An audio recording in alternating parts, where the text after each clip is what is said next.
Hey, I'm Andrew Chard, and I am joined by Jim Mahfood.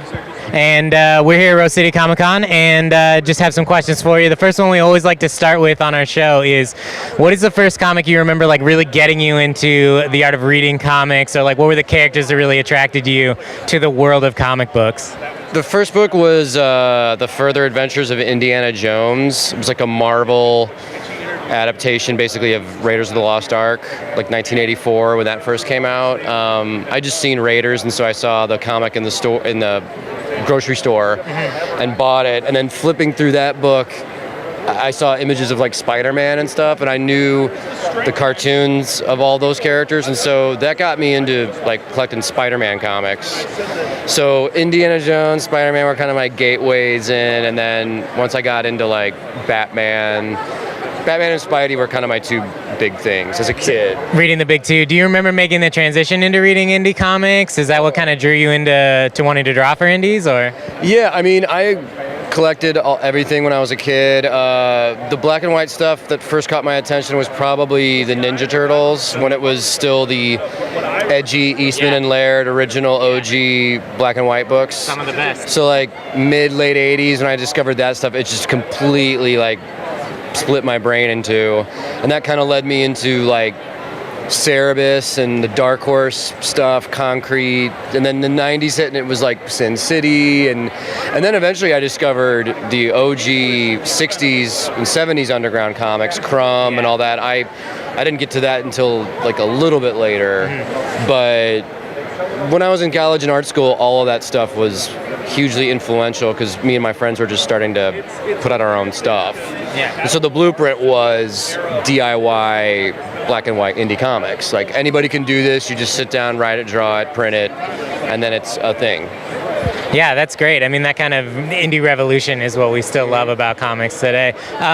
With Lion Forge Comics, jumping ahead a ways, you're working with Miami Vice Remix on that one. What is it like to work with a licensed property on that book?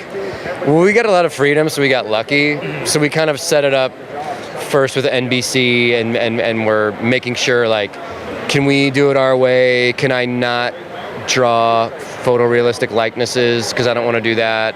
So basically, Joe Casey and I asked and permission, like, can we literally remix it? Can we make it look our way, set in our weird universe?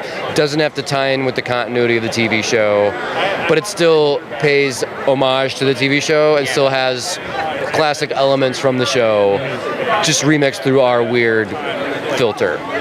Yeah, it's great. You know, with so many of these like adaptation books or licensed comics books, yours stands out on the shelf where all those other ones tend to fade away in a way that's like, I've seen that before. Yeah. This was a literal remix, though. Yeah, that's the whole point. I mean, Joe and I are kind of like, well, if we don't get to do it in a new, unique way, like there's really no point in doing it, especially with something like Miami Vice. Like Miami Vice is cool, but they're, you know, the show sort of wound up running its course.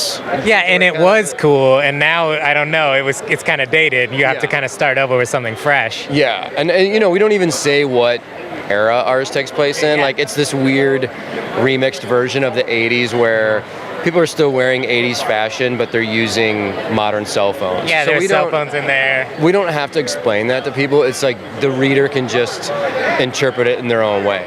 And that's what I think is good, makes good art, is like you get the viewer or the reader involved in their own interpretation, and they add to it as well.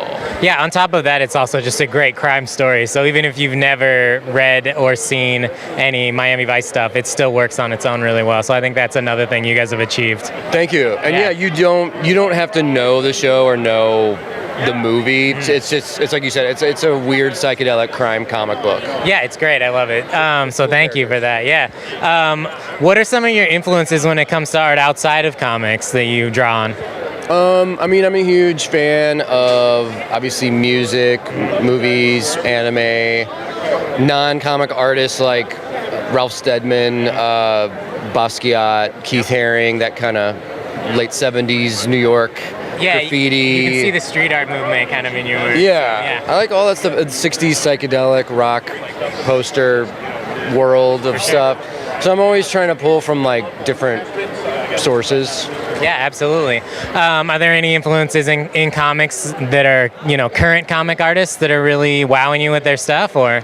Oh yeah, there's a lot of good people working right now. Yeah. Incredibly good. I mean, the list is too long, but it's like my homie Mike Huddleston over here, who I went to college with. We've been friends for over 20 years. He's killing it right now. Jason Latour, Robbie Rodriguez. Yep. I'm trying to mentally picture these names. Corey Ray, who's here, is amazing. Brandon Graham. Yeah. Nathan Fox is a buddy of mine. The list. I mean, we could talk for an hour about that, but there's a lot of. Someday we will. Yeah. It's kind of another. I feel almost like golden age of comics again, where all these just serious badass people are putting out great work. Yeah. So now is a really good time to jump on. If you're new, you can kind of just jump on and get things in trade form or online or whatever. Do you have any advice to aspiring comic book artists about their work, or? I just always say, try and be unique, try and stand out, do something new and flavorful, and have the discipline and work ethic to know that you're going to be working really hard. Yeah. It's massively long hours and sort of an isolating way to live, but I really enjoy it. But that's just kind of my main thing. Mm-hmm. But it requires a certain discipline for sure. Yeah. How's the con going for you? Have you enjoyed checking out all the Tank Girl cosplays as they walk by? Oh my God, yeah. The girl yesterday who was in a full-blown dressed as Tank Girl, but also in a portable moving Tank Girl. Yeah, she was driving a tank around. We interviewed her, so that'll be on the channel too. Yeah, great. She's awesome, and her dad built it, and they're very cool people.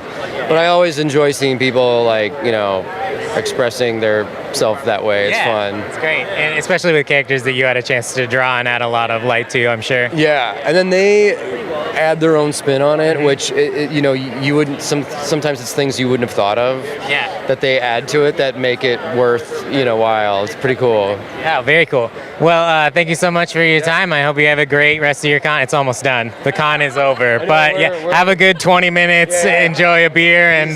15 minutes are gonna fly by. Well, thanks for joining us. Have a great comment. Yeah, thanks for having me.